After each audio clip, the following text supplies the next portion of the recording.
starting to prepare the live stream.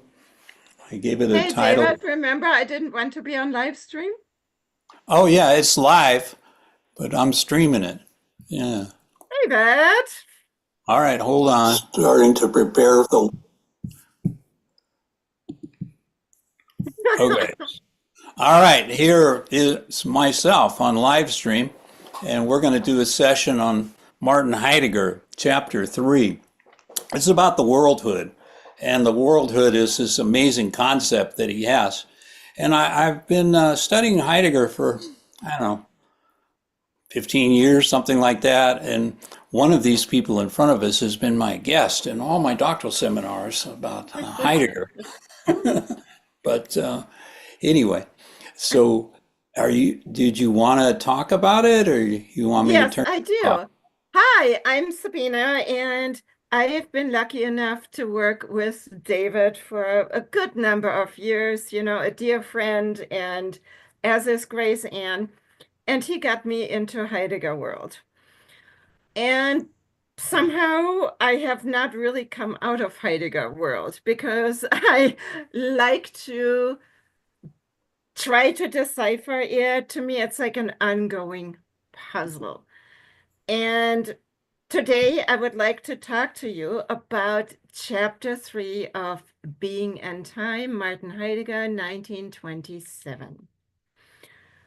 What is chapter 3 about? Chapter 3 is entitled The Worldhood of the World.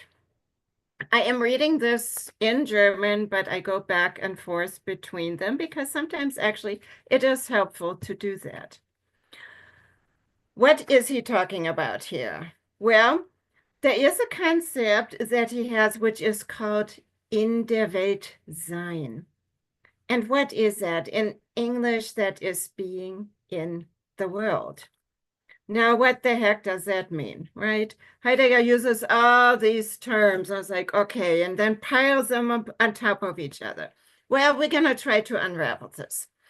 Um, Being in the world is the human beings, also called Dasein, residing and familiarity with the world. It's a relating to the world, which is unique for humans. Heidegger calls them Dasein, because Dasein understands we try to make sense of the world, and we also plan, we interpret, and we feel. And these things, understanding, interpreting, these set us apart in Heidegger's view from other beings. He calls them entities. This sets us humans apart in his point of view. And think of being in the world as a residing, almost as if you're in your living room. You know where the jar of cookies is, and you know how to function in your living room. Think of it that way. So it is a residing in the world with familiarity.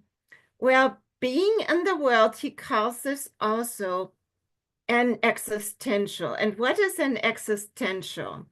It is that is an unchanging, defining characteristic of Dasein's being.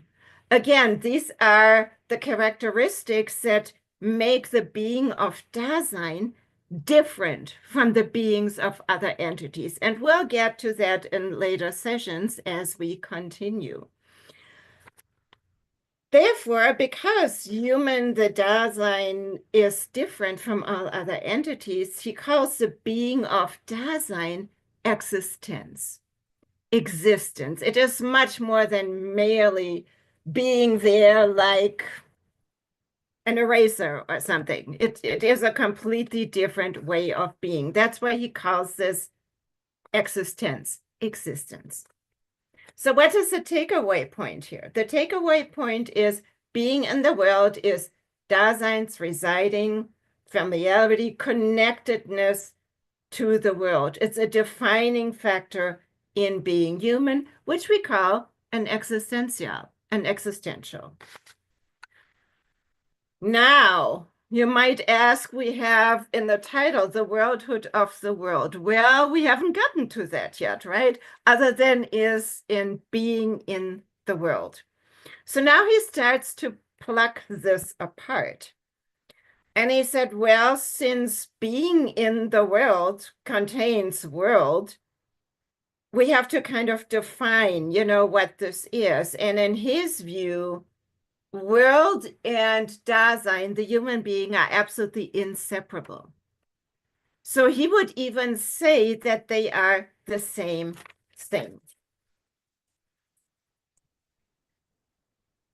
Then he goes on from world, then he starts to use a term, Weltlichkeit, right? So Weltlichkeit, worldhood.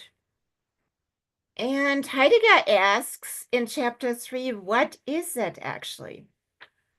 But the little caveat here is he doesn't really give us an answer yet in this chapter. He only says that, world is an existential. It belongs to the defining characteristics of Dasein. But, after all this build up and this title, the worldhood of the world, that's all he gives us in this chapter is, okay, the world is an existential, but then what in the world, pardon the pun, is worldhood? Well, okay. He mentions this at the end of the chapter. He is not telling us yet what it is. It's almost like a cliffhanger in a little bit of a way, but he doesn't tell us what it is, but he said he tells us how he's trying to get there. He is in essence saying, I would like to figure out what worldhood is. And in order to do that, he proposes to start with Dasein's everyday living. It's Dasein's everyday being in the world. And what does that mean?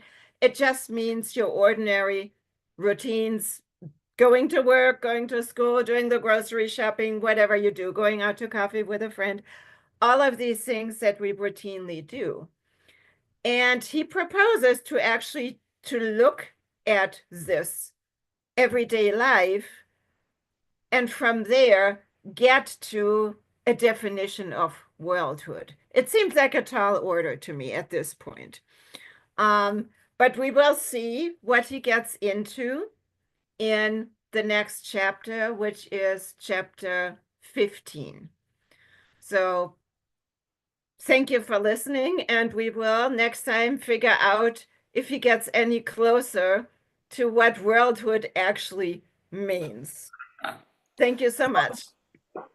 I want to thank you for your presentation. It's absolutely awesome. I don't think there's any way to improve upon it. I'm really glad I recorded it. Now, if you don't like it, there's nobody who's watched it yet, and I can remove it from the YouTube. I'm on. No, go ahead. We're on the air now, so whatever you say. No, it's fine, please. I mean, you actually, I tried to simplify it to the essentials. Well, you did a great job because I watch a lot of these Heidegger presentations, and there's a lot of $15 words and not a lot of touching ground. So that was a really good thing that you did. Well, I appreciate What do you all it. think? Was this a good video? Give it a, Barbara, It was it's hard. wonderful.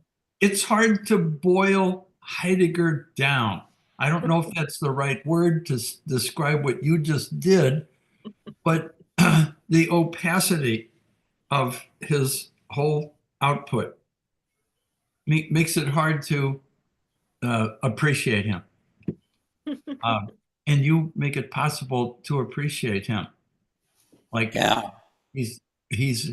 I'm going to get to understandable, but to get to understandable, you have to do, there's effort is required. All right. Any other comments? Thank you, Paul. Thank you, Yeah. David. Yeah. Okay. You know, what I appreciated, Sabine, I like the way you ask a question that helps us to know that that's where we're going. Because I don't, for example, worldhood, I was just going to let you talk about it, but no, what is it? And it's not even that easy, even after you've asked the question. And I keep thinking about things I do know of Heidegger, such as being thrown in the world, to Yeah. be thrown. So I can connect the little bit that I've heard with what you say because you leave spaces. I love that. Oh, thank you so much, Betty. Well, actually, it is. I am dreaming about, and I think I will do this, because there is a famous Heidegger scholar named Kizil. And what he did is he took one of Heidegger's essays and diagrammed it out. Mm. And I really love this. And I know I don't know how far I get, if I can do this and make this is a similar thing where it's like, okay, where you have points that connect. You go from here to here. It's not, I mean, it's like picking it up later and then, expanding it. But I think the threads are all there, and to make it Mm. visual. I mean, that's kind of my Yeah. Mhm. dream. Maybe it will happen, maybe it won't, but What is the word you used for worldhood? There was kite at the end. Weltlichkeit. Weltlichkeit. Okay, yeah. I love it when we hear what he really said. It helps us remember that worldhood was not a word that was coming out of his mouth. Weltlichkeit does make sense, you know. So I'm ready to say worldhood because of Weltlichkeit. Oh, well, thank you so much, Betty. Well, and I think it has a little bit, as I talked about earlier, that, some of these German meanings, the way he uses them, are also not necessarily the same as they are in standard German. We have to keep that in mind. Well, that was going to be one of my questions. Is all of this vocabulary that you get close to something that the average person on the street says every day? The word's the same, I've understood, but the meaning is particular to Heidegger. It is, yeah. I mean, Okay. yes, I mean, I think Weltlichkeit is in German often opposed to like a sacred thing, so there's worldly, there's sacred, and then there's worldly, that is, Okay. and that just is not here in Heidegger at all. Right. Right. Yeah, Paul, thank you. Mundane. We don't have a word. We could coin a word mundanity or mundanity as the opposite to worldhood in English. Get your worldhood. Right. They're not opposite. In other words, what you're saying is weltlich means profane, Well, ordinary, not, common, I mean, common. yeah, Not, well,